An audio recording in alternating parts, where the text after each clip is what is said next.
What have we learned in the past year on airflow? Because what's our air compressor running right now? We have several different air compressors that we use, but the pressure that we're using is around 2 bars pressure, so it's not very much. The volume is about 10 liters of air per minute per injector or per Module? reactor. Oh, reactor, yeah. So it's not very much. We don't need very much. We custom designed an injector that would accept both air and water. The way the injector is configured is so that we actually shear the water droplets going off into it so that they're so small that you can't even see them. And that maximizes the surface area of the water droplet as it goes through the plasma with the air. And we have a very high level of mass transfer because of that. So water has been a big pain in the butt. Yeah. I remember the water that when we started it, there was a lot of assumptions that were made on my part. Keep in mind that up until I met you, all of my development work had all been done using municipal water. Yeah. And I'd never.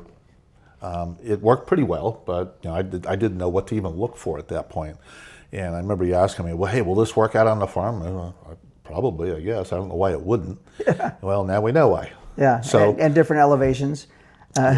Different amounts of minerals in the water really made a huge difference. Yeah, so the minerals in the water. So when you pull water out of a well on some farm in Kansas or Colorado or wherever the heck it is, you have no idea what the total dissolved solid level of it is.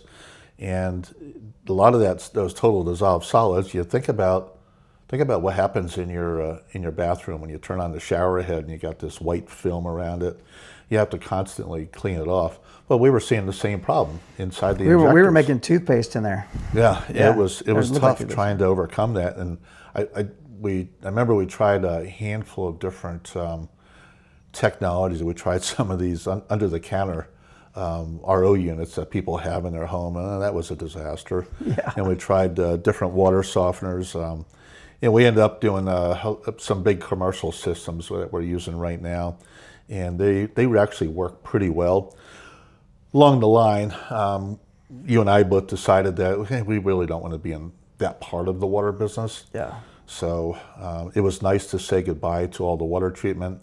We have customers out there that want to buy our technology that'll take care of the water, and it really should be their responsibility. They're the ones that are setting them up, building them into whatever they're going to do, and they can change the filters on their schedule and make sure that the things operate right. DIY nitrogen means that you got to pay attention to it, and you got to do some stuff. So going back to that is before we even started here, you had already been working on patents with our attorney. So how many patents have you done so far? Any idea?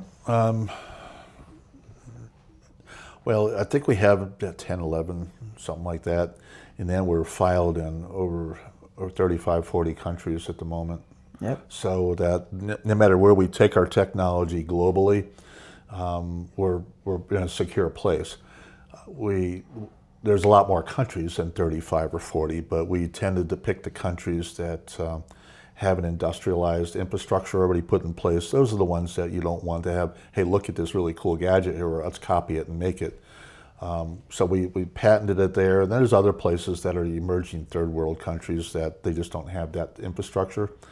But usually they're not too far from somebody else that we will be doing business with. So I know we have a bunch more in the hopper, but how long from gate to plate does it take from when the time I'm like, hey, we need this other thing, and you're like, oh, I got to patent that.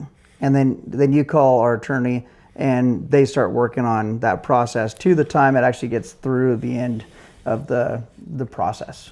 Well, if it's something that's kind of a breakthrough technology, what we'll do is we'll draw it all out. I'll write together a brief on it, and we can file provisional patent, and that'll get us a holding place. So we filed a provisional patent on June 1st. So after we file that, then we have the clock starts ticking before we have to file an actual application. So that depending on the complexity of the system, it could take 2 to 6 months to write the whole thing.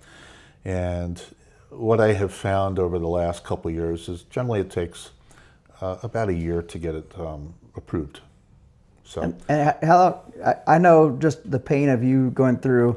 I mean, it's every nuance, but you kind of have to speak your own language when you're making patents, and you have to do it under. But in general, when you're ready, when it's from scratch, and you're trying to get it going, is it that 2 to 6 months it takes you just to write it? yeah, it's a unique industry in that we're at the forefront of it, so we don't have the luxury of being able to look at somebody else's work to kind of, not that I want to plagiarize someone else's work, but a lot of times you can read something, they'll give you different ideas on how to write something, and it just doesn't exist. Yeah. And so, we do the same thing in the agronomy side. Nobody else has done this, so we're learning as we go. On the patent writing, a lot of it is in the same thing. We're making little nuances and on the change of things, and then we try to incorporate that. And I run it by the patent attorney, and she'll say sometimes, "Well, that works," and that doesn't work. But I do about 90% of the writing. And then we have the attorneys come in and they'll make it so that it actually reads well, because sometimes my grammar is not up to par. Yeah, I mean it's amazing. You've done a lot. Now let's switch gears a little bit. Let's go into sustainability.